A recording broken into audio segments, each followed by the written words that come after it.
Je suis Constance Carpanez et vous écoutez Point d'écoute, le podcast du Bota Bota Spa sur l'eau. Bonjour Xavier. Quoi, Constance? Merci d'être à ce tout nouvel épisode du podcast Bota Bota. Léoné, à toi. J'ai hâte d'en savoir plus sur ce langage que je ne parle absolument pas. Tu vas pouvoir m'apprendre plein de vocabulaire. Je me suis rendu compte avec le temps que tous les invités que j'ai sur ce podcast, je ne les introduis jamais. Parce que qui de mieux que soi-même pour s'introduire. OK. Donc, Xavier. Qui suis-je? Qui es-tu? Je trouve ça toujours drôle parce que, tu sais, à la base, je suis juste un prof au secondaire, tu sais. C'est ça ma carrière. Ça fait 16 ans que j'enseigne l'art dramatique au secondaire à Montréal. Puis, les fins de semaine puis le soir, je faisais d'autres choses. Ça a commencé avec la militance carré rouge, ensuite militance autochtone. Puis c'était vraiment un peu ça que je faisais. Je vivais très bien avec ça, tu sais, d'avoir la job de prof puis de me battre pour les droits des Premières Nations. Les soirs, les week-ends, un peu comme Batman, tu sais, je veux dire. Mais j'utilisais les réseaux sociaux en fait pour m'aider à faire tout ça. Puis c'est ça que ça m'a amené où je suis maintenant. Mais là, je me rends compte que je me suis pas présenté plus que ça. Là, tu sais, comme je suis Abénaki de Odanak, donc membre de la Première Nation Abénaki. Je veux dire mon âge, ok, mais dites-le pas. C'est un secret. C'est un secret. 1984, faites les chiffres vous-même. Je suis pas bonne en maths, donc dans ma tête, t'as 20 ans, tout va. J'espère, c'est ça le but. J'ai deux enfants, Arthur et Léonie, 8 et 10 ans. Fait que, tu sais, ça, c'est le background, c'est un peu plate, là, mais sinon, à part du fait que je suis prof, j'ai utilisé les médias sociaux, puis ça a grossi petit à petit, jusqu'à ce qu'il y a 2 ans, je commence un compte TikTok pour être vraiment plus au diapason de ce que mes élèves aimaient, juste pour voir un peu c'était quoi cette application-là. Ça a pris de l'ampleur vraiment vite.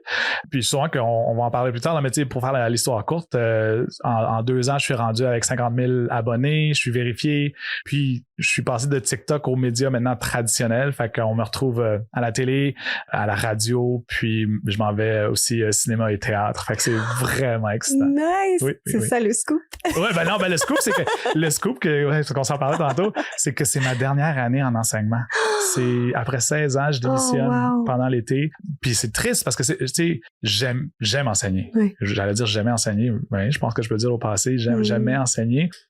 Parce que c'était une passion, l'art dramatique, c'était le fun, c'était extrêmement valorisant de voir les élèves, les enfants, les élèves, tu sais, s'épanouir au travers cet art-là. Mon but à moi, ça fait quétaine, là, mais c'est réellement de changer le monde d'une certaine façon. Puis je sais que les profs, ils le font. Et en tant que prof, on peut changer le monde parce qu'on forme l'avenir. Puis je le voyais, le travail comme que je faisais qui portait fruit. Fait que je suis vraiment triste de quitter ce métier-là. Sauf que cette nouvelle opportunité-là, ou ces nouvelles opportunités-là, parce qu'il y en a beaucoup, vont me permettre de faire un peu la même chose, mais peut-être à une plus grande échelle. Fait que je vais pouvoir rentrer dans la maison des gens directement à travers la télé et la radio, puis changer leur mentalité, puis leur façon de voir les choses, puis de démystifier les préjugés envers les Autochtones, tu sais. Fait que c'est vraiment le fun. OK, on va clairement en parler. Ouais. C'est clair. Là, je vais nous replonger un peu dans ta culture, dans le fond de qui tu es. En faisant quelques recherches à ton sujet, oh mon Dieu. J'ai lu que tu étais en processus de reconnexion avec ta culture. Est-ce que tu peux nous expliquer en quoi cela consiste et comment est-ce que ça a débuté? Je suis Abénaki de Odanak, qui est une communauté pas loin de comme Drummondville, Sorel, dans ce coin-là, à mi-chemin entre Montréal puis Québec, au sud du fleuve. Et puis, je suis de là, mais j'ai jamais vécu là. J'ai grandi à Yamaska, qui est le village à côté, qui est le village de mon père. Mon père est québécois, blanc. Et à l'âge de 5 ans, j'ai déménagé à Montréal. Fait que moi, je me considère vraiment montréalais dans l'âme. Là. Je veux dire, Montréal, j'allais tatouer sur le cœur, puis j'adore la ville. Je me verrais pas déménager en campagne. Là. Pour moi, Huntsic, c'est la banlieue. Là. Je veux dire, pareil. OK, c'est bon. T'inquiète. T'as la même place. Fait que à partir de là, j'ai grandi à Montréal entouré de gens non autochtones. Ma mère, elle a quitté justement, ma mère et mon père, on a déménagé de la campagne pour venir à Montréal. Et puis, j'ai pas eu accès à toute cette tradition-là, cette culture-là autochtone, parce que j'en côtoyais pas. Puis aussi parce que ma mère n'était pas en mesure nécessairement de me partager ces savoirs-là. Faut comprendre que c'est pas parce que ma mère voulait pas, c'est parce qu'elle aussi, elle a pas eu accès à ça. j'ai rencontré, pour faire une petite histoire, j'ai eu la chance d'aller en Nouvelle-Zélande quand mon fils est né. On a pris 2 mois là-bas là, pour faire pendant le congé parental, c'est vraiment hot. Nice. Mais là-bas, j'ai rencontré une jeune fille, Marie, de mon âge. Bon, jeune, c'est subjectif. 20 ans. Ouais, 20 ans, on va dire. Puis elle me racontait que elle et moi, on était de ce qu'on appelait les enfants des 2 générations perdues parce que, non, on était dans les 2 générations perdues parce que, puis on a vécu un peu la même chose là-bas, là, mais ma mère, elle a fait elle a vécu ce qu'on appelle la rafle des années 60. Fait que je sais pas si tu connais un peu, là, mais ça, c'est dans les années 50, 60, puis encore même jusqu'à aujourd'hui, parce que maintenant, on appelle ça la rafle du millénaire. L'Église, puis l'État incitait, sinon forçait les familles autochtones à mettre leurs enfants en adoption. C'est pas capable de vous en occuper, on va le faire pour vous, ça va être mieux pour vous, faites ci, faites ça. Ma mère a été mise en famille d'accueil très jeune, là, je pense 8-10 ans, quelque chose comme ça. Fait qu'elle aussi, elle a pas eu accès. Mais même si elle avait voulu, ma grand-mère, elle était en pensionnat. Puis on peut pas dire qu'elle a perdu sa culture parce que c'est pas ça qui est arrivé. Elle se l'est fait arracher de force. T'sais. Fait que quand elle était jeune, elle était en pensionnat. En dehors de la communauté, en dehors de la province même, elle était envoyée en Ontario. Ce qui a fait que je suis anglophone. C'est la raison pour laquelle je parlais anglais jusqu'à l'âge de 5 ans. Fait que ma grand-mère, elle a pas eu l'opportunité de donner ces savoirs-là à ma mère, qu'elle l'a pas donné à moi. Et donc, moi, rendu à Montréal, je grandis dans ce monde-là, tu sais, allochtone. Je savais que j'étais autochtone, tu sais, on retourne sa communauté souvent, mais tu sais, c'était pas rien de plus pour moi. Puis dans ma vingtaine, à un moment donné, j'ai décidé de prendre des cours de langue abénaquise parce qu'ils s'en donnaient à Montréal. C'était la première fois. Puis ma mère, mon frère et moi, on a décidé d'aller prendre des cours juste, tu sais, pour voir, là, pour le LOL un peu, voir qu'est-ce qu'il y en était. Parce que ta mère ne parlait pas non plus. Non. Puis ma grand-mère, elle parle plus non plus. D'accord. Depuis qu'elle a passé dans les pensionnats. Ouais. Fait que dans les cours de langue, c'est là que j'ai réalisé que, oh mon Dieu, il y a une partie de moi-même que je ne connais pas. Il y a comme une espèce de trou, un manque qu'il faut que je comble, puis comment est-ce que je le fais? Fait que j'ai commencé à travers la langue. Ça m'intéressait, j'ai cherché encore plus d'informations, puis petit à petit, tu sais, je poussais toujours un peu plus loin. Fait que, tu sais, par rapport à, mettons, puis toujours en lien avec la militance, là, je faisais un peu des conférences sur l'appropriation culturelle, qui était comme, pas comme aujourd'hui. Là, aujourd'hui, tout le monde sait c'est quoi l'appropriation culturelle. Mais mettons, il y a 10-12 ans, là, c'était encore assez méconnu, puis les gens étaient assez réfractaires à cette idée-là. Fait que je faisais ça un peu, puis j'ai commencé aussi, mon cousin a commencé un groupe de power drum et de chant, fait que je me suis joint à lui, puis là j'ai commencé à chanter, puis j'avais des skills d'animateur parce que j'ai fait beaucoup d'animation dans ma vie, en dehors de ma job de prof. J'étais animateur de foule, fait que j'animais, mettons, le Canadien de Montréal, les Alouettes, j'animais des émissions de télé comme Belle et Bomme, fait que tu sais, j'avais ce skill-là aussi, puis j'ai commencé à animer les powwows. Fait que tu sais, là, ça me plongeait à 100% dans le cœur de cette espèce de melting pot de culture, mais tu sais, dépendamment du powwow où j'allais. Comment, parenthèse, mais comment est-ce qu'on anime un powwow? Un powwow, là, t'as ce qu'on appelle le MC, donc le maître de cérémonie. Ça, c'était ma job à moi. Le maître de cérémonie, c'est celui avec le micro, qui parle aux gens, qui fait des jokes, qui invite les gens à venir danser, qui donne les règles. Si t'as besoin d'aide, tu lui parles. Okay. C'est vraiment l'animateur. Sauf que c'est pas lui qui décide du déroulement de la fête. Il y a quelqu'un qui s'appelle, son rôle, c'est le directeur d'arène. Okay. Puis le directeur d'arène, l'espèce de spot où est-ce que les gens dansent, c'est lui qui va décider quels chants vont être chantés, quel tambour va le drummer, puis quelle danse on va faire. Okay. Fait que c'est lui qui décide un peu du déroulement. D'accord. Fait qu'on travaille ensemble. Toi, t'es un peu l'ambianceur. Ouais, c'est ça. Moi, je suis la voix, puis lui, c'est celui qui gère puis qui contrôle, puis c'est ça que, tu sais, comme, ça roule bien. Fait que voilà comment on a eu un power. Parenthèse fermée. Ouais, puis tu sais, je l'ai appris un peu sur le tas parce que, tu sais, j'étais allé à quelques powers, mais je regarde, j'ai des amis là qui eux autres ont grandi là-dedans, puis eux autres ils vont à des powwows plusieurs fois par année. Le leur ils sont investis, je sais pas, ils font toutes sortes de trucs, ils dansent ou ils chantent déjà depuis un très jeune âge. Fait que moi j'ai commencé fin vingtaine à faire ça. Okay. Ça a vraiment été, tu sais, comme une espèce de pas un culture shock, mais tu sais une grande vague d'informations que j'ai dû assimiler, puis ça m'a fait réaliser que je veux en faire plus, tu sais, je veux en faire plus pour moi, puis je veux en faire plus pour les autres parce que moi je savais pas, puis là je me rends compte qu'il y a beaucoup de gens aussi qui connaissent rien de tout ce que moi je viens d'apprendre. Fait que c'est un peu ça que je fais finalement aussi sur mon compte TikTok. Tu sais. Ouais. Est-ce que c'était comme un peu un feeling de quand tu parlais, le mot homecoming me revenait beaucoup? Ouais. Est-ce que c'était un peu cette impression-là de comme you're coming home? Tu rentres à la maison ou? Ouais, je pense que oui, on pourrait dire ça. Il y a une façon de le voir ainsi. Où est-ce là, je veux pas rentrer sur une grosse parenthèse, là, mais tu sais, comment est-ce que tu définis c'est quoi un autochtone? Tu sais, c'est dur parce que tu peux pas juste regarder la quantité de sang parce que dans 100 ans, on va avoir disparu parce qu'on peut pas juste faire des enfants entre nous autres, tu sais. Alors, comment est-ce que tu peux décider qui est-ce qui l'est ou l'est pas? Moi, comment je le vois, c'est est-ce que tu as une communauté qui te reconnaît?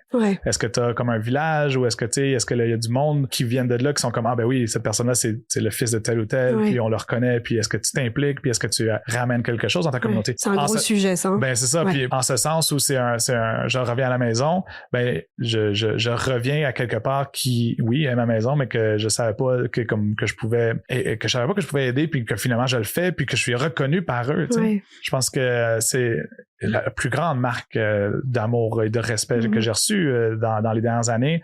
C'est mon cousin, tu sais. Puis on se taquine énormément, là. Puis tu sais, c'est peut-être stéréotypé, là, mais les Autochtones, on a un sens d'humour ça peut être des fois assez dark, tu sais, c'est pour cope with the trauma. Fait que on se complimente, tu sais, trauma bonding. Ouais, c'est ça. Entre cousins, on se complimente pas souvent, tu sais, on se fait des pics plus qu'autre chose. Puis mon cousin qui m'a dit il y a comme 2 ans, il m'a dit t'es rendu une des voix incontournables des Autochtones du Québec, tu sais. Fait que j'étais comme wow, pour moi c'était incroyable à entendre, tu sais. Oh my God. Fait que c'est comme un espèce de comme on te reconnaît, tu sais, on t'accueille, on te reconnaît, puis moi je reconnecte aussi. Fait que dans le fond, c'est un peu tout ça. C'est vraiment. C'est trop beau. Bon. J'aime bien ça. Merci. Est-ce que t'as mentionné que ton papa était blond, québécois, et donc ta maman est Abénaki. Ouais, mon vrai nom c'est Xavier Watso, trait d'union Cournoyer. C'est ça, c'est ce que j'ai vu. Oui. Et mon nom de scène c'est Xavier Watso. On va dire ça de même. Et je voulais savoir, est-ce que depuis cette reconnexion, ou en tout cas ce nouveau chemin que t'as pris, est-ce que t'as l'impression que ta relation avec tes parents a changé vis-à-vis de tout ça? Vis-à-vis mes parents, pas tant. Je veux dire, par rapport à mon père, non, ça n'a rien changé. Je veux dire, on a toujours les mêmes points en commun qui sont le hockey puis la pêche. Je veux dire, on est très proches par rapport à ça.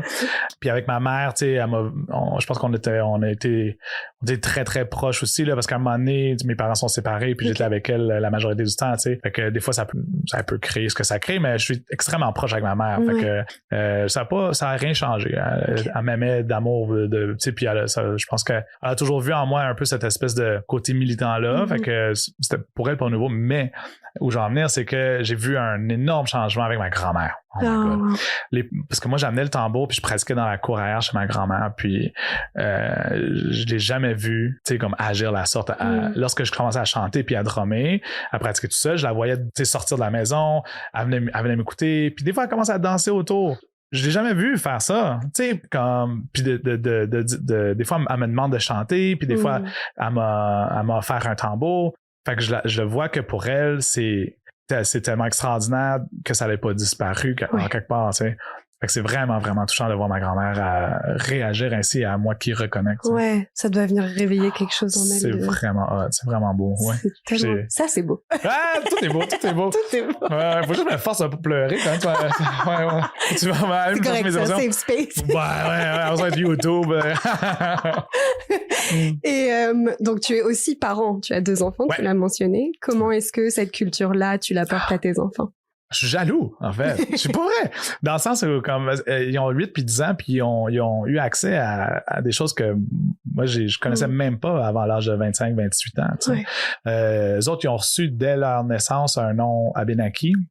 Ma fille Léonie, c'est Nanatassis, qui veut dire colibri, puis mon fils, c'est Kokokas, qui veut dire hibou. Moi, mon deuxième nom, c'est Dimitri.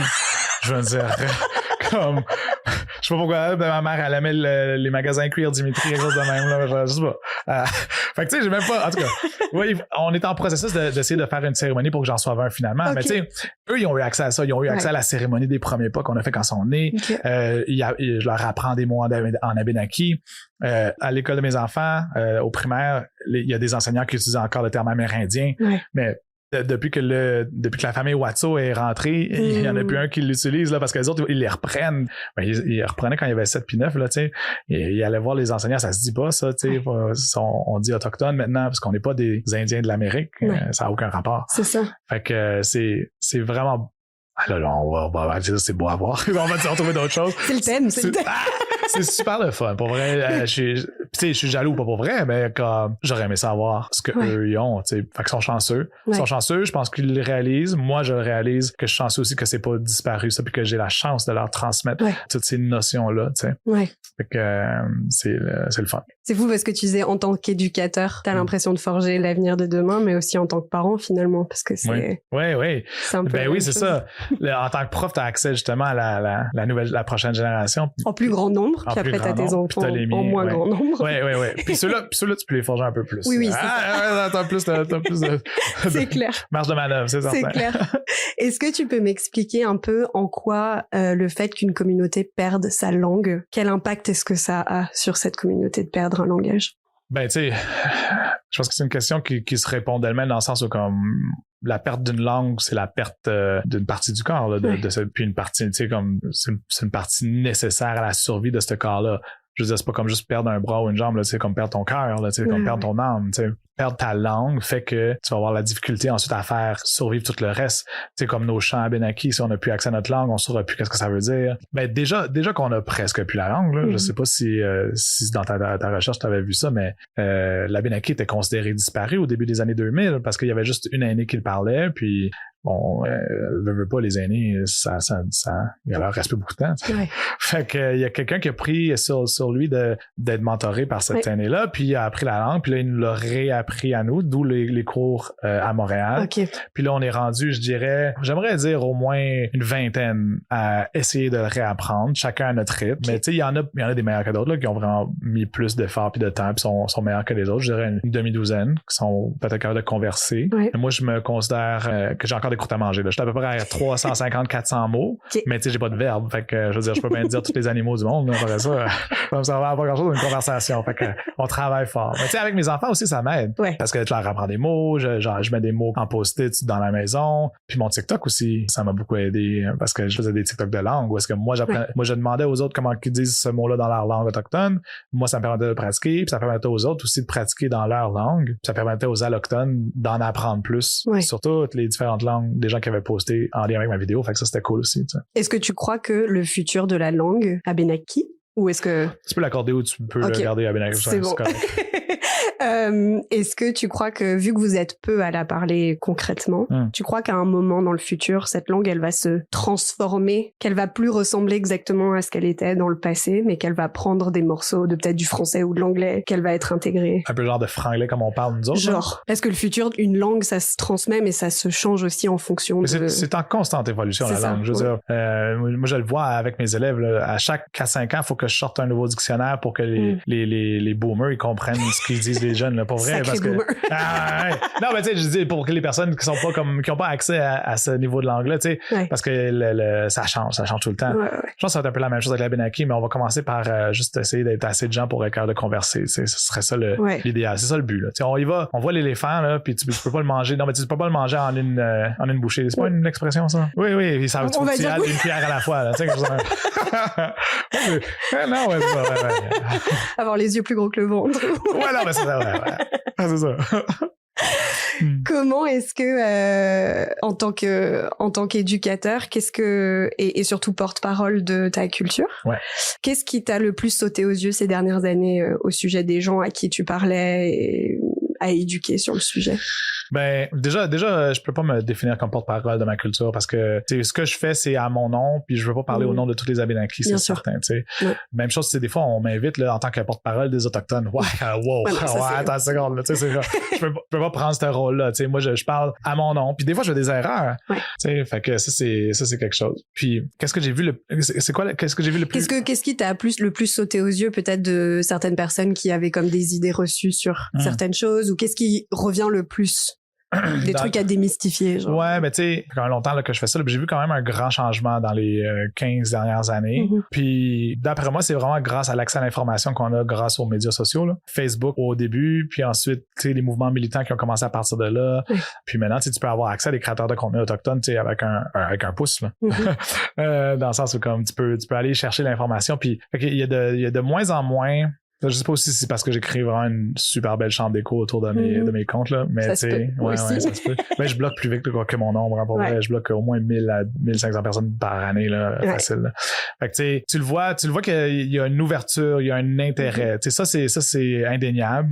Les gens, ils veulent en connaître un peu plus sur les Premières Nations, sur les Autochtones. Alors, les gens posent des questions, puis maintenant, ils ont accès à la réponse avant. Tu sais, avant, mettons, t'avais une question, il fallait que tu ailles voir un Autochtone. Puis déjà, tu sais, c'est rare, hein, comment tu n'en connais pas nécessairement beaucoup. Là. On est quoi maintenant? On était 1% de la population il y a quelques années. Maintenant, je pense qu'on est rendu 2.4. Tu sais, on n'est pas beaucoup. Fait qu'en trouver un, tu veux pas non plus le bombarder de questions. C'est clair. Tu sais, mais maintenant, tu as accès à toutes tes réponses. Fait que les gens sont d'après moi plus sensibilisés. OK. Puis c'est intéressant. Tu vas toujours avoir des trolls ou des personnes, je vais pas dire mal intentionnées, mais qui sont pas intéressées à changer, qui ont leurs idées préconçues, puis sont bien là-dedans. Puis tu vas avoir du monde juste tout simplement malheureusement raciste aussi, qui vont apparaître dans les commentaires, mais tu sais, on espère juste que ces gens-là vont peut-être avoir quelqu'un proche d'eux qui vont être capables de leur faire entendre raison, parce que c'est pas moi en répondant à un commentaire qui va réussir à faire changer une mentalité de quelqu'un qui est si loin.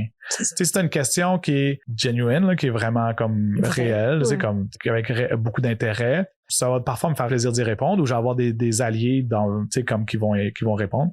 Mais sinon, c'est ça. On a accès à tout aujourd'hui. Fait que, tu sais, je pense que tout le monde peut faire un peu cet effort-là. Parce que, tu sais, c'est une genre de charge mentale, tu sais, comme que de toujours, quand tu vas voir un Autochtone puis tu lui poses ces questions-là, ben, dis-toi que t'es pas la seule personne à avoir posé ces questions-là. Fait que ça devient, ça peut devenir beaucoup. Tu sais, ça peut être overwhelming. Ouais. Justement, avec toutes les entrevues que tu fais, puis tu sais, encore une fois, dans toutes les recherches que je faisais, je me rendais compte qu'il y avait quand même pas mal de questions qui se répétaient beaucoup dans les entrevues, ce qui est correct. Genre. Ouais. Mais je pense pas que c'est pareil. Tu sais, comme je considère pas que toi qui me poses des questions, c'est trop, tu sais, parce qu'on est dans un contexte différent. C'est ça. Mais ce que je veux dire par là, c'est que tu te répètes souvent, entre guillemets, dans raconter ta vie, etc. Et puis des fois, je m'entends puis je suis comme, oh shit, la cassette qui part. Faut juste autre chose. Parce que là, tu sais, au nombre d'entrevues, je finis toujours par avoir les mêmes affaires. Donc là, j'ai changé certaines tournures de phrases. J'avais trouvé une compilation de comme Lady Gaga, je pense, qui répondait à des entrevues de presse. Toujours pareil. Et c'est tout le temps la même phrase pendant comme 20 minutes. Oui. C'est un peu ça, tu notes Lady Gaga. Wow, mais là, je suis pas assez habillé, j'aurais aimé ça. Mais comment est-ce que tu arrives à conserver un peu cette, un peu ta santé mentale finalement à travers tout ça? C'est la chose la plus importante, tu sais, à conserver, faut faire attention à ça, surtout quand tu es dans le métier des médias sociaux, là, parce que tu peux te brûler tellement rapidement. J'ai beaucoup d'amis qui répondent aux commentaires des gens qui sont racistes ou mal intentionnés ou qui trollent. Tu sais, il y a des gens qui écrivent juste pour te faire perdre ton temps. Puis peu importe les arguments, peu importe les articles, peu importe ce que tu vas lui dire, cette personne-là, elle va juste jamais changer d'idée, puis elle va juste continuer à d'écrire parce qu'elle n'a rien d'autre à faire de sa vie, puis elle te fait juste perdre de ton temps. Mais elle, c'est une personne versus toi, alors que toi, c'est toi versus comme 100, 200 personnes des fois. Fait que ça devient très, très lourd. Fait que la santé mentale, c'est la chose la plus importante à faire attention. Puis, tu sais, moi, je le dis, là, c'est tu bloques. Faut bloquer plus vite que ton ombre. C'est une des bonnes façons. Puis, je suis aussi chanceux, tu sais, d'être d'un gars, là. Mes amis, eux, avec, sur les médias sociaux, là, c'est tellement plus rough, là. Pour aucune raison, autochtone ou non, là. Les gens se permettent des choses tellement plus violentes envers les femmes. C'est fou, ça. Ça, c'est fou. Ouais, non, je m'excuse. C'est pas ta faute, loin de là, mon Dieu. Dans notre saison précédente, j'ai rencontré Rito Joseph, qui est un historien de l'histoire des Noirs et des personnes issues de l'esclavagisme au Canada. Et on a beaucoup parlé de l'histoire, justement, du Canada et comment en fait l'histoire des Noirs issus de l'esclavagisme aux États-Unis et au Canada était très différente malgré le fait qu'ils partagent un continent. Les Amériques, c'est très grand. Mais on est quand même une frontière qui nous sépare, donc c'est ça, l'histoire était différente pour les deux. Et je me demande en quoi ou si l'histoire des communautés autochtones aux États-Unis et au Canada sont différentes. J'imagine que la réponse est oui, mais je sais pas s'il y a comme quelque chose un peu... c'est ma question parce que je suis vraiment pas historien. Fait que dans le fond, tu sais, j'ai pas de réponse concrète. Tu sais, sûrement que ça a été différent d'une certaine façon. je peux voir certaines différences entre les nations ici au Québec, dans le sens où comme ceux qui ont été colonisés en premier, c'est ceux qui ont perdu en premier. Tu regardes les Wendat, les Abenaki, tu regardes ceux plus dans le nord, les Cris, les Inuits, les Iyu, les Inuits. Eux autres, ils ont encore accès à leur langue, leur culture, leur tradition. Fait que en ce sens-là, il y en a qui sont moins fait arracher de leur langue, de leur culture, de leur tradition. Mais par rapport aux États-Unis, je pourrais vraiment pas dire. Je sais que ça a été intense, là, ça a été vraiment violent aussi. Là. Puis je sais ici que le Québec, notre premier ministre, là, M. Legault, il aime bien dire, t'es pas subventionné, je peux le dire. il a dit à un moment donné comme, ah ouais, mais les Français, c'est l'ami des Amérindiens, ce qu'il a dit. Mais de quoi qu'il parle? Je veux dire, non, mais comme, merci, mais non, là, je veux dire. Je pense qu'il a fait le même cours d'histoire de Canada que moi. Ah, c'est ça, oui. On était dans la même classe. C'est ça, dans le temps, c'était ça.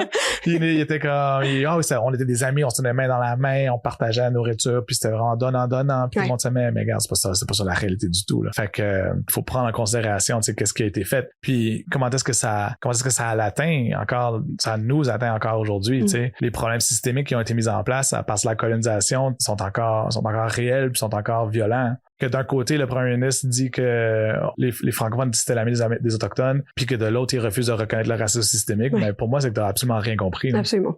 On est d'accord là-dessus. Ouais. En parlant de politique, on va parler des réparations. Oui. Ah, comme ça. Quelles sont-elles? Y en a-t-il? C'est ça. Ouais, j'aime ça. J'aime ça parce que ça va me permettre j'ai parlé de ça justement cette semaine, là, fait que je les ferai dans mes mémoire. C'est la notion des 3 R. T'as connais-tu? Je l'ai lu, mais vas-y. Ah, ouais, vas-y, t'as fait de recherche sur moi. Mais oui! C'est bon. Oui, la notion des 3 R pour ceux qui la connaissent pas à la maison. Dans le char, peut-être, je sais pas, c'est un podcast.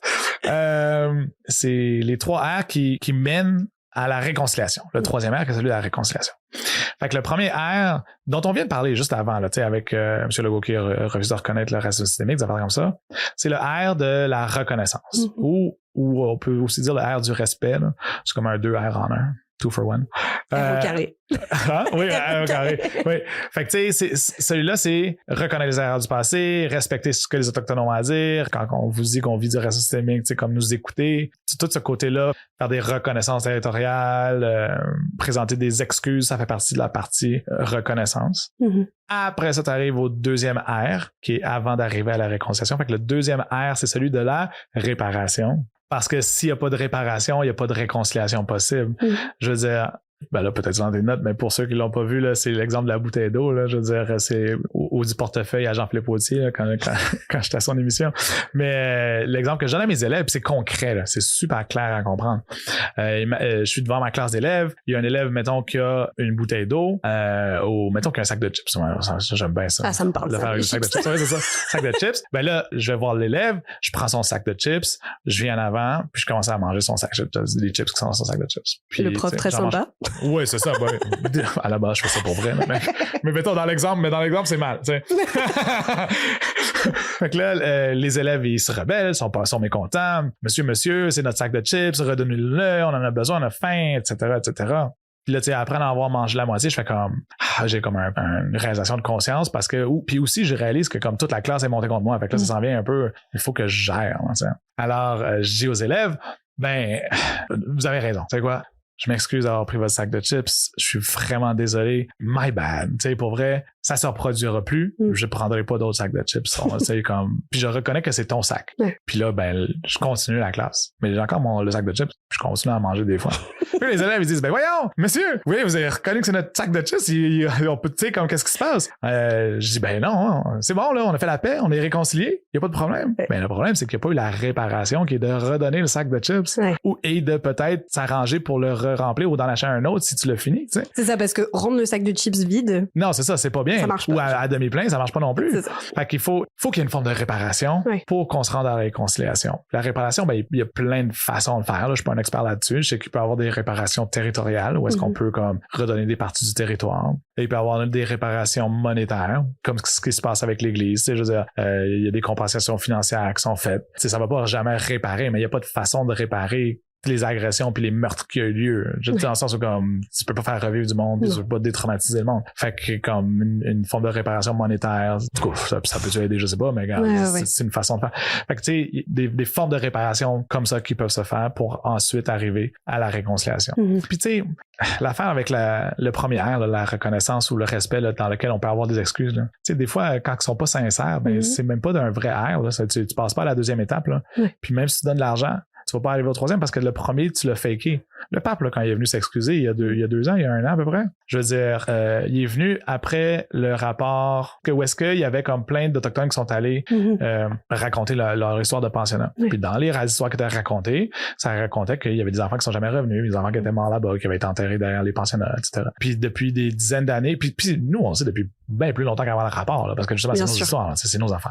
Fait que depuis le rapport, comme ça avait été dévoilé au grand public, ben, on écrivait on étant certaines nations, certaines personnes, écrivait au pape de venir présenter ses excuses. Puis il a toujours refusé, parce qu'il n'y a pas le temps pour ça, c'est pas important, tu sais, c'est fini anyways. Mais il y a 2 ans, lorsque des corps ont été déterrés, là, c'est devenu très réel pour les médias qui ont sauté sur l'histoire. Puis là, le pape a fait comme, hey, tu sais quoi, je m'excuse. Là, il est venu s'excuser. Bro, ça fait comme combien d'années qu'on veut que tu t'excuses, puis là, tu t'excuses parce qu'il y a une pression médiatique. Je veux dire, j'ai resté poli, mais comme, c'est frustrant. C'est frustrant de voir que c'est pas sincère, que c'est pas... c'est un peu pris la main dans le sac. Bon, t'es obligé de... Ben, c'est ça, t'es obligé de le faire, fait que tu le fais, fait que c'est une vraie excuse. C'est comme le bully dans le cours qui te tape, le prof, il dit excuse-toi, je m'excuse, puis la récré d'après, il te retape. Je veux dire, on peut pas te faire confiance. Ni au bully, ni à la personne qui a essayé de faire la réparation. C'est comme de la réconciliation. C'est clair. C'est drôle parce qu'il y a tellement de... Mon entrevue avec toi est comme un espèce de miroir de l'entrevue que j'ai eue avec Rito. Parce que j'espère que c'est différent, c'est que ça va être intéressant. Absolument.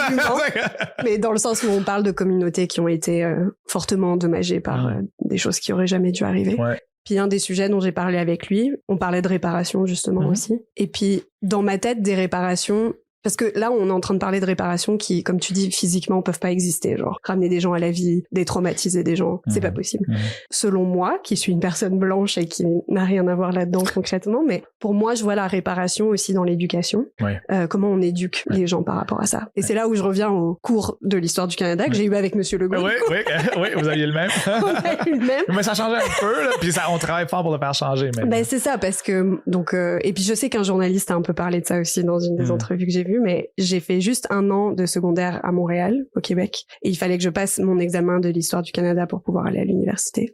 Je me souviens de très peu de choses de ce cours, mais ce dont je me souviens, c'est pas possible qu'il y ait que ça. C'est ça. Littéralement, j'ai grandi à l'étranger. Oui, je suis née au Canada, mais j'ai passé comme très peu de temps au Canada. Il y a un truc qui va pas. Et c'était vraiment présenté comme, c'est exactement comme Monsieur Legault disait, c'est-à-dire, c'était fun. Ben oui, c'était bien. Ils vivaient dans des tipis, ils vivaient dans des maisons longues. Moi, j'ai appris le concept des kayaks, des canoës, all that stuff. Et j'étais comme, OK, great. Et en plus, je crois que j'ai failed mon examen, genre. Donc, dis-toi à quel point ça m'a pas intéressé. Ça a pas marché. Non, c'est ça. Je suis comme allée à l'université après, là. There you go. Mais tout ça pour dire que, est-ce que tu crois qu'il y aurait une façon de challenger le système de l'éducation pour créer des nouvelles réparations qui peuvent être concrètes sur le long terme? Ouais, mais je pense que je vais le scinder en deux, là, tu sais. Oui, il y a le côté de l'éducation, puis c'est du devoir du gouvernement, tu sais, de s'assurer que ce qu'on apprend, c'est les faits, c'est réel, tu sais, puis qu'on parle pas juste de nous comme de personnages folkloriques qui vivent dans un passé comme, puis on est, tu sais, parce qu'on est plus comme ça. Mais je pense aussi qu'il y a l'autre côté où est-ce que, comme on m'a déjà posé la question, en tant qu'individu, qu'est-ce que moi je peux faire? Parce que je veux pas 20$ du voisin, là, tu sais, comme, puis je veux pas qu'il me donne accès à sa cour quand je veux, tu sais, dans le sens où comme ça marchera pas comme ça, là. Avec ces gens-là, ils veulent savoir comment est-ce que moi je peux aider, en étant allié, puis la réparation va se faire comme de cette façon-là. Instruis-toi, apprends la vraie histoire d'une certaine façon, sois à nos côtés lorsqu'on lutte, puis pour l'école, c'est ça, c'est encore, the burden est encore sur nous, là, dans le sens où comme le fardeau est encore sur nous autres, parce que c'est à nous, tu sais, j'ai beaucoup d'amis là, qui sont dans des comités pour changer les manuels, puis tu sais, Puis c'est un fardeau, sauf qu'en même temps, si nous on le fait pas, personne va le faire. T'sais. Puis aussi, ils vont peut-être mal le faire. C'est ça. Fait que c'est un couteau à double tranchant. C'est quand même une charge mentale de plus. Ouais. Sauf qu'on n'a pas le choix de le faire parce qu'en bout de ligne, l'histoire a été écrite par les colons. Fait que ils mettent des choses erronées, ils mettent ce qu'ils veulent mettre, ils mettent Johnny McDonald sur le 10$, ils mettent la rue Amherst puis la rue de colonisateur puis de meurtrier, Fait que faut déconstruire, faut s'assurer de décoloniser puis d'autochtoniser. Ouais, j'aime ça. Ça me rappelle la fois où j'ai découvert sur une map monde parce que moi j'ai été dans des écoles françaises à l'étranger et donc toute l'histoire et la géographie que j'apprenais forcément était de l'œil du français ou et quand j'ai vu une map monde pour la première fois qui était pas avec l'œil européen, avec l'Europe au centre, moi dans ma tête c'était ça là, genre tu sais il y a pas et à un moment j'ai vu une autre map monde, enfin une carte plate où je pense que c'est ça, l'Amérique était au centre ou je sais plus, puis j'étais comme attends, je comprends pas. Il a été décalé à l'impression. C'est fou comment genre tout est centré sur la personne qui raconte, tu sais. Donc c'est ça. Tu sais, puis je parlais à des élèves qui tu sais, moi je leur parle de toutes sortes d'affaires, puis ou dans les commentaires il y a des gens qui disent qu'ils pensaient que les autochtones n'existaient encore que comme comment ils sont décrits dans les manuels d'histoire. Exact, ouais. Tu sais, ben là tu vis dans une maison, t'as-tu une voiture, tu t'habilles avec des jeans, je comprends pas, tu sais. Man, je veux dire comment. Mais en même temps, c'est des enfants comme plus jeunes, là, je veux dire, j'ose espérer qu'il n'y a pas d'adultes qui croient encore ça, mais tu sais jamais. Là, c'est drôle que tu mentionnes. Non, mais c'est vrai parce que non, je sais. C'est triste, mais ce concept d'image folklorique dont tu parles, moi j'ai des amis qui ont vécu au Canada quand on était petite, puis après elles ont déménagé en France, puis elles sont plus jamais revenues pendant longtemps. Et là, mon amie vient d'avoir 2 enfants et elle dit genre j'aimerais bien retourner, puis comme les emmener voir des autochtones, puis tu sais j'étais comme, puis déjà elle utilisait pas le mot déjà autochtone. Ok, je pensais qu'elle avait non elle a dit indien. Donc tu sais j'étais comme ok, let's start from the beginning. Non, mais c'est parce que moi je m'étais abonné à des magazines pour, tu sais, comme pour mes enfants là, des magazines ou des petits livres qu'on reçoit, puis ça vient de la France là. Ils utilisent le terme indien les comme Français, ça là, tout le temps, le saupoudre, comment tu je te jure ça comme des Indiens partout, let's go. Non, c'est les Français là, ils vivent encore vraiment. Donc on va commencer par décoloniser le Québec, puis après ça on va bouger outre-mer. Justement, en parlant de vocabulaire, quels sont les mots à proscrire, quels sont les mots à utiliser? Un petit B.A.B.A. Mais vous pouvez aller voir sur mon compte TikTok Watso barre en bas, là. Il y a des vidéos pin, je pense que c'est une de ceux-là que tu as sûrement regardé. Mais c'est ça, la terminologie a changé, les mots ont changé. Puis même que depuis que j'ai fait cette vidéo-là, il y a un nouveau mot qui s'est rajouté, ou en tout cas qui était moins utilisé, mais maintenant qui est plus présent, puis qui est plus précis. Fait que c'est le fun. Fait que je vais te le garder pour la fin parce que je sais pas. Scoop. Ouais, c'est ça, scoop. Fait que, évidemment, à proscrire, à ne pas utiliser, c'est le terme indien. On n'est pas des Indiens, ça n'a aucun rapport, ils se sont perdus, puis c'est ça, on n'est pas des Indiens ni des Indiens de l'Amérique. Je veux dire, c'est bien beau faire comme ok, c'est pas des Indiens, mais je suis des Indiens de l'Amérique. Non, on n'est pas des Indiens de l'Amérique. Aucun rapport, pareil. Ça n'a aucun rapport. Tu sais, puis les slurs comme Redskin ou Sauvage, là, évidemment, c'est à proscrire, évidemment. Je suis content que l'équipe de football a changé. Oui, je me demandais ça. On se battait énormément pour faire changer ça, puis ils l'ont changé sous la pression, là. Mais ça n'avait aucun bon sens. Il était temps. C'était dégueulasse. Fait que là, c'est ça. Ça, c'est à peu près les termes. Puis le terme, je l'ai pas utilisé aujourd'hui, là. D'habitude, je l'utilise juste pour me permettre ensuite de dire qu'on l'utilise pas. Mais c'est le mot réserve. Quand je parle de ma communauté, avant, on disait la réserve. Puis tu vas entendre encore des Autochtones peut-être un peu plus âgés, là, aînés, qui vont utiliser le terme réserve parce qu'ils ont grandi avec ce terme-là. Moi, je l'ai utilisé, mettons, quand je parle entre nous. J'ai même utilisé le terme indien, tu sais, entre familles. C'est un terme c'est des termes qu'on se réapproprie. Je veux pas dire que pas dire que ça a la même connotation que le N-word, sauf que, tu sais, c'est dans le même sentiment. Tu sais, dans le sens où comme on reprend un terme erroné qui a été utilisé pour nous, puis on, tu sais, ok, on est des Indians, tu sais, whatever. On va manger des Indian tacos, tu sais, whatever. on s'est réapproprié ça. Ça, en pensant dans un parent, faut que tu ailles manger ça, des tacos autochtones, là. Ok, mais moi, j'y vais demain. Je vais t'inviter. Oui! Fait que ça, c'est les termes à proscrire. Réserve, indien, amérindien, sauvage. Est-ce que juste réserve, c'est à proscrire parce que c'est... C'est une connotation vraiment négative. Parce que t'as parqué des gens dedans. L'idée de la réserve, c'était vraiment de nous éloigner, de faire qu'on puisse pas avoir l'accès les uns aux autres. Parce qu'à la base, les Autochtones n'avaient même pas le droit de quitter la réserve sans avoir l'accord écrit du gouverneur général, genre du Canada, là. Tu sais, il fallait que tu demandes la permission. Parce qu'on était considérés comme des enfants jusqu'en 1954 à peu près. Puis, non, ça, c'est quand on a le droit de vote. On est encore considérés comme des enfants aux yeux de la loi sur les Indiens. C'est fucked up. Fait que, j'en dois dire ce mot-là, ton podcast, encore. Tu comprends mon montage. Je sais pas s'il y a du montage. Fait que, tu sais, ça pour dire que ça, réserve, ça fait très comme zoo. Tu sais, absolument. Ouais, fait que, on vous a parqué quelque part. Ouais. Puis on nous a mis en réserve. On nous a mis là-bas, tu sais. Fait que c'est ça. Donc, le mot à utiliser. C'est communauté. On peut dire communauté. Tu veux dire village aussi, I guess. Mais tu sais, c'est plus clair quand on parle de la communauté. Parce que c'est vraiment ça aussi qui nous lie. C'est la communauté, mais c'est aussi la communauté. Bien sûr. Fait que voilà, à peu près les termes à ne pas utiliser. Puis après ça, les termes à utiliser, c'est qu'il y en a beaucoup. Puis le but, c'est d'être le plus précis possible, mettons. Fait que tu peux y aller avec quelque chose de super large comme autochtone. Autochtone, ça fonctionne. Ah, il y a un autre qu'on peut pas utiliser, mais je vais l'utiliser, j'en parlais quand j'ai utilisé parler de titre. Ouais, son contraire. Tu savais, t'as combien il l'a pas dit? Et là, ouais, fait que autochtone, c'est très large, mais ça marche. Puis autochtone, c'est un mot qui convient parfaitement. On l'utilise plus souvent déjà depuis le début. Mais le problème avec le mot autochtone, c'est qu'il y a des autochtones partout dans le monde. Oui. Parce qu'autochtone veut dire originaire de ce territoire-là, originaire du lieu. Fait qu'il y a des autochtones en Nouvelle-Zélande, les Maoris, tu sais, t'as les Amazighs, mettons, au Maroc, t'as les Mayas, tu sais, t'en as partout. Oui. Fait que dans le fond, si tu dis les autochtones, c'est extrêmement large. Après ça, on va y aller avec le terme anglophone qu'on dit indigenous. Indigenous, ça pourrait être la version anglaise de autochtone. C'est weird parce que en français, on a un mot pour indigenous. Oui. Mais c'est un mot qu'on doit pas utiliser. D'accord. Fait que indigenous, ça marche vraiment bien. On l'utilise partout en anglais. Autochtone en français. Mais indigène, on l'utilise pas. Pourquoi? Parce que la connotation est négative. Okay. Fait que c'est comme, aussi parce que ça peut faire référence à une plante, là. On n'a pas des plantes, là. Une plante indigène, là. On n'a pas ça.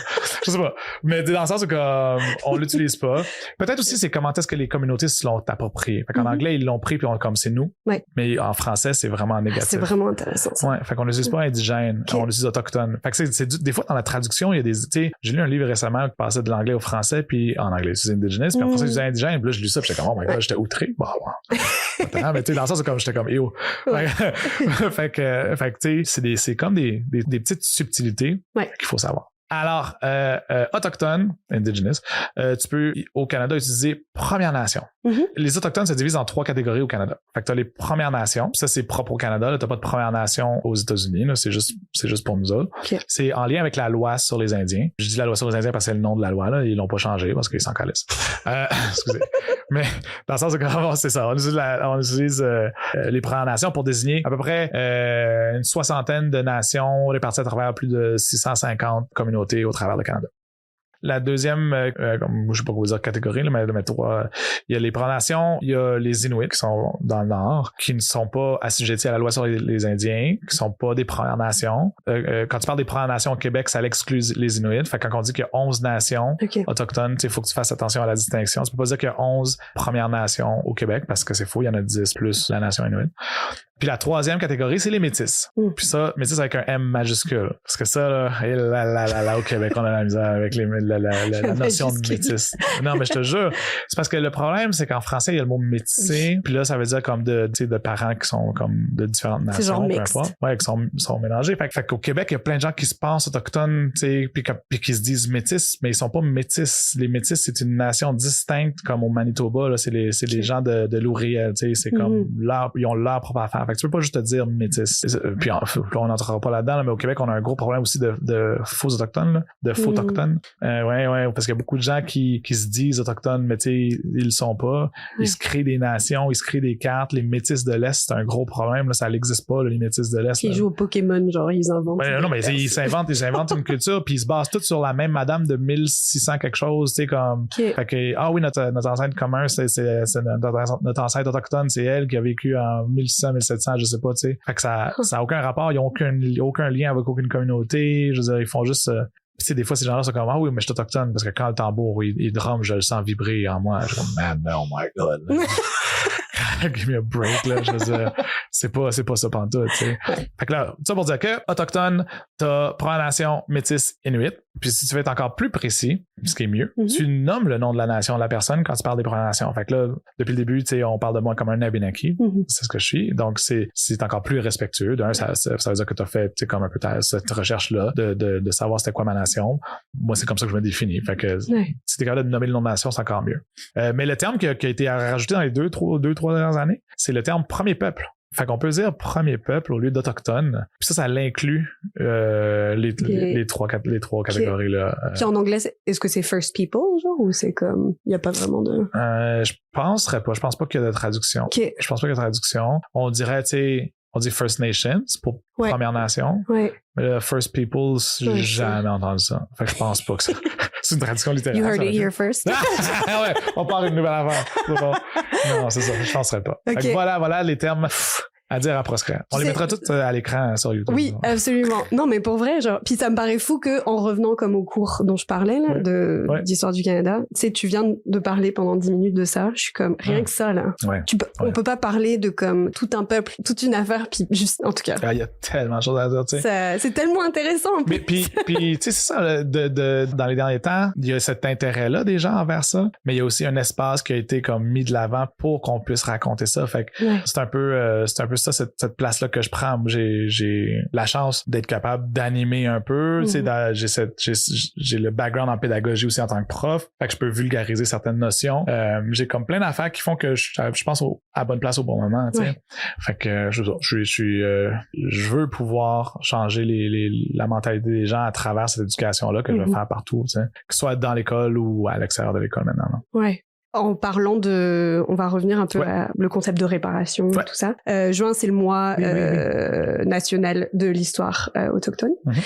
Peux-tu nous expliquer un peu en quoi cela consiste et en quoi est-ce que c'est nécessaire? Puis, j'ai l'impression de te faire un... Non, mais c'est clair, il va falloir que je te demande de la répéter parce que mon ADD me permet pas de faire deux questions en même moment. Il n'y a pas de problème. Mais c'est plutôt, en fait, quelle est la différence entre ce mois-ci et la date du 30 septembre, qui est la journée de la réconciliation et des réparations? C'est quoi, réconciliation et réparation, c'est ça? C'est la journée pour la vérité et la réconciliation. Truth and Reconciliation Day. Donc en quoi, tu sais, un mois global pour l'histoire nationale des Autochtones versus une seule journée qui est dédiée à un sujet très spécifique. Le mois de juin, c'est vraiment plus c'est un moment pour instruire, tu sais, comme pour en apprendre plus, pour découvrir, mettons, des artistes autochtones, tu sais, pour écouter de la musique, pour aller voir de l'art autochtone. C'est vraiment comme un mois pour mettre en valeur tout ce qui est autochtone. Fait que pourquoi c'est important? C'est important parce que ça va de soi, là. Ça va de soi. C'est une place, tu sais, comme tu sais, qu'on doit prendre dans l'espace public. Fait que d'avoir accès à ce mois-là pour pouvoir faire ça. Puis de plus, tu sais, la raison pourquoi c'est le mois de juin, c'est à cause du solstice, là, le 21 juin, qui est un peu comme notre fête nationale. Parce que chaque nation a comme son powwow, chaque communauté a même son powwow. Souvent, pas tout le temps, mais souvent. Puis on fête justement qui on est, tu sais, comme on célèbre notre culture à travers le powwow. Mais le 21 juin, c'est pour tout le monde. Je fais très attention de toujours dire qu'il n'y a pas comme une culture autochtone, il n'y a pas une tradition à tout le monde. Chaque nation est unique. Ils ont toute leur unicité, tu sais, qui est propre. Mais le 21, c'est vraiment quelque chose qui est célébré par tout le monde parce que c'est comme un peu c'est le moment où est-ce que le soleil est le plus haut, le début de l'été, mais c'est un moment pour nous où est-ce qu'on se recueille, on réfléchit au passé puis à l'avenir en famille, c'est un moment de réflexion aussi, tout en étant un moment de célébration. Fait que ça, c'est le mois de juin. Pour le mois de l'histoire autochtone, je sais pas comment ça s'appelle. Le mois national de l'histoire des Autochtones. Nice, voilà. Ça, je l'ai dit. Tu m'as quizé, je sais. Non, mais moi, je Puis la journée pour la vérité et la réconciliation qui existe depuis que les corps ont été retrouvés, c'est vraiment plus Donc c'est quand même assez récent, hein? Oui, ça fait quoi, 1 an ou 2 là, que cette date-là est mise de l'avant. Puis c'est un jour où est-ce qu'on s'habille en orange pour souligner les survivants des pensionnats, qui est basé sur un livre extraordinaire, là, Orange Shirt Day ou quelque chose comme ça. Là. Puis ça raconte l'histoire d'une jeune fille qui est allée au pensionnat avec un chandail orange, ils l'ont forcé à l'enlever, puis à s'habiller comme tout le monde, puis se couper les cheveux, puis tout ça d'affaires.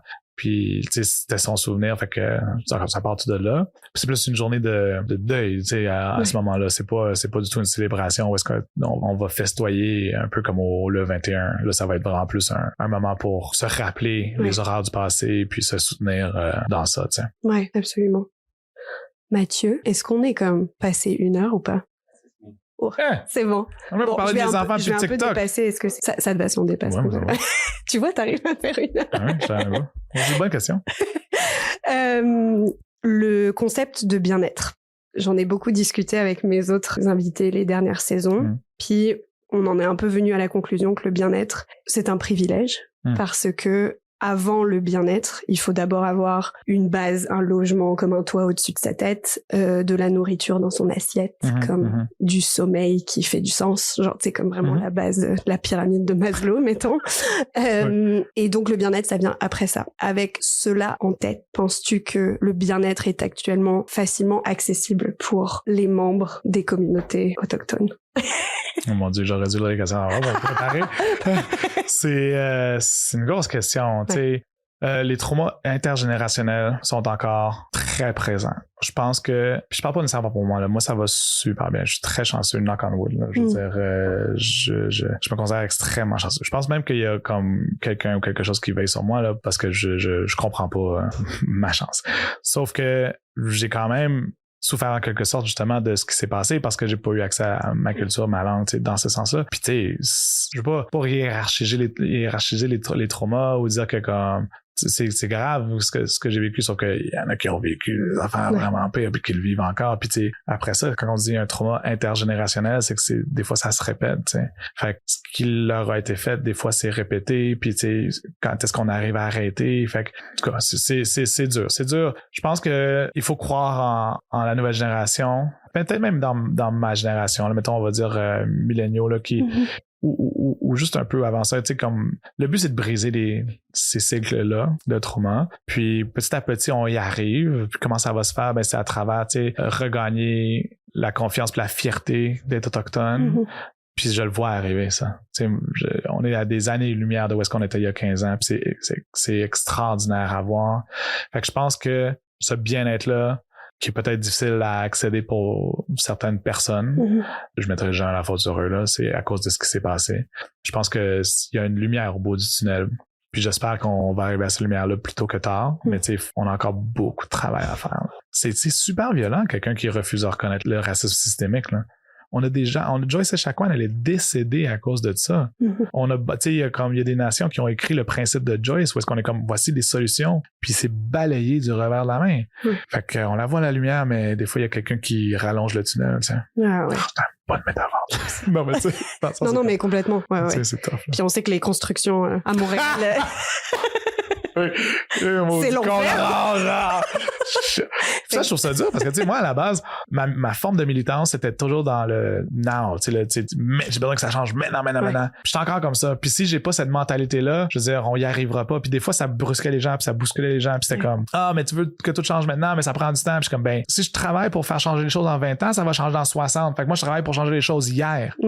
Puis des fois, ça bulldoze. T'as pas le choix de bulldozer. Mais regarde, à un moment donné, il faut faire ce qu'il faut faire, là. En anglais, on parle du growing pains. C'est un concept que j'aime beaucoup. C'est genre, c'est physique normalement, le growing pains, que quand t'es adolescent, tu grandis puis que ça te fait mal parce que tes os poussent vite, apparemment. Et donc, t'as certaines personnes, surtout les garçons, qui ont des douleurs très très fortes au niveau des os puis tout. Et on a pris ce concept-là de growing pains comme un concept social un peu, où quand tu traverses même personnellement quelque chose de difficile, on va parler de growing pains parce que c'est rapide, ça fait mal, mais genre, ça va s'arrêter un moment, genre. Fait que je considère ça. Oui, ben j'aime ça. Oui, c'est ça, parce que tu sais, des fois ça fait mal, mais des fois c'est inconfortable. C'est ça, c'est plutôt ça, ouais. C'est inconfortable, puis les gens sont pas habitués de changer si vite. Tu sais, des fois ça les brusque, puis regarde, prends-le sur toi, ton inconfort puis ton malaise, là, puis réalise que c'est pour le bien, puis que dans 2-3 années, tu sais, ça va être une autre affaire qui va vouloir changer. Fait que attelle-toi. Accroche-toi. Ouais, on n'est pas prêt. Pour vrai, on retourne plus en arrière, là. Non. Ben, je sais pas, les États-Unis, par exemple, là. Eux, là. Ma dernière question. Oui. Donc la dernière campagne du Bota Bota qui est actuellement notre concept, c'est le concept d'ancrage, parce que pour nous l'ancrage, s'ancrer en soi-même, c'est une façon de justement retrouver le bien-être, être avec soi-même, etc. Pour toi, c'est quoi ta définition propre de l'ancrage, puis comment est-ce que tu la vis au quotidien, si on veut? Mais je pense que je vais revenir en fait sur ce dont on a parlé là dans ma reconnexion. Là, je pense que en redécouvrant ma langue puis ma culture, j'ai découvert que j'étais comme un peu en dérive. Fait que tu sais, d'avoir ce point d'ancrage là littéralement, qui est ma communauté, pour moi c'est ça qui me rend tu sais comme complet. Puis c'est quelque chose que je savais pas qui me manquait, mais que je réalise qu'il était plus que nécessaire pour que je devienne la personne que je suis aujourd'hui. Tu sais. Vital quoi. Puis ben c'est ça, tu sais, avoir ce soutien-là, puis cette reconnaissance-là, puis ce respect-là de tout ce monde-là, et ça me permet à moi d'être plus solide aussi d'une certaine façon. Ouais. Je sais pas si ça répond à ta question, mais en tout cas, j'essaie de il n'y a pas de réponse exacte, surtout pour cette question. C'est bon. Xavier, où est-ce qu'on peut te trouver sur nos réseaux sociaux? J'ai fait un shout-out tantôt. Sur les réseaux sociaux, pas sur nos réseaux sociaux. Ouais. Vous pouvez me trouver sur TikTok à Watso barre en bas, ou juste Watso, je pense que je suis le seul. Sinon, sur IG à Xavier Watso. Et puis Facebook, Xavier Watso aussi. Super. Avais-tu un dernier mot pour notre audience? Je t'apprends comment dire merci à Abenaki. Fait qu'on dit Oléoné. Oléoné. Voilà, Oléoné Constance. À la prochaine. À la prochaine.